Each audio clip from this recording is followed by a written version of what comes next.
Hello students, IIT brain में आपका स्वागत। आज फिजिक्स में जिस प्रॉब्लम पे हम डिस्कस करेंगे, एक बार आप पहले सुने उसे।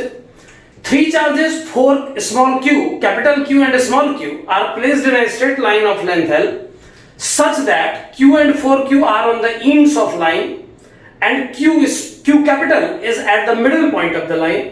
What should be the value of capital Q in order to make the net force on a small q to be equal to 0?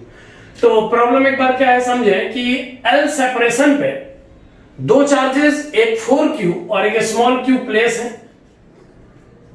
और इसी सिस्टम के मिडिल पॉइंट पर एक कैपिटल Q चार्ज प्लेस है।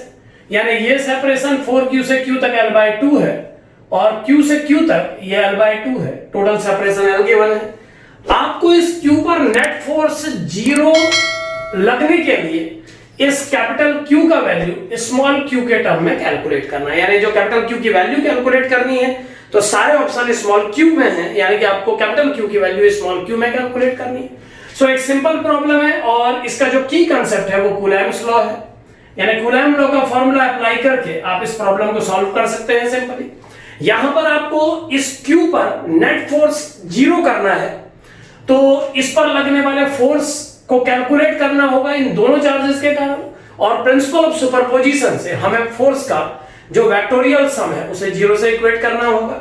सो 1 by 1 इस 4Q के कारण इस Q पर लगने वाले फोर्स को हम लिख सकते हैं 1/4 pi epsilon naught 4Q into Q upon L square and with I cap vector. ये फोर्स, ये चार्ज इस चार्ज को रिपेल करेगा और इसी प्रकार ये जो कैपिटल Q चार्ज है ये Q पर फोर्स एक्सर्ट करेगा 1/4 pi epsilon naught capital Q into small q upon L/2 whole square. इसकी डायरेक्शन भी I कैप होगी। अब जैसा कि गिवन है हमें स्मॉल q पर नेट फोर्स को 0 वेक्टर के इक्वल लाना है according to given condition. So इसे नल वेक्टर से कंपेयर करने पर और दोनों ओर कोफिशिएंट्स कंपेयर करने पर I के हम 0 को यहां पर ध्यान रहे 0 I कैप लिख सकते हैं। I कैप इस डायरेक्शन में यूनिट वेक्टर को कंसीडर किया गया है इस प्रॉब्लम में। सो अगर हम I वेक्टर के कोफिशिएंट कंपेयर करें बोथ साइड तो ये बन जाएगा 1/4 pi epsilon naught। मैं कॉमन टर्म्स को बाहर लिख रहा हूं। सो 1/4 pi epsilon naught और Q को फर्स्ट स्टेप में हम बाहर ले रहे हैं तो ये बच जाएगा K 4Q upon L square plus capital Q upon L/2 whole square and this should be equal to 0। ये 0 होना चाहिए क्योंकि इस तरफ 0 I कैप वेक्टर शो है। अब इसे अगर हम सॉल्व करें तो ये ब्रैकेट का टर्म 0 होने के लिए 4Q by L square को -Q by L square by 4 के इक्वल होना कंपलसरी है। इस 4 को न्यूमरेटर में लेके अगर हम L square को कैंसिल करें तो हमें मिलेगा 4Q equal to -4 capital Q yes it is 4Q equal to -4 capital Q।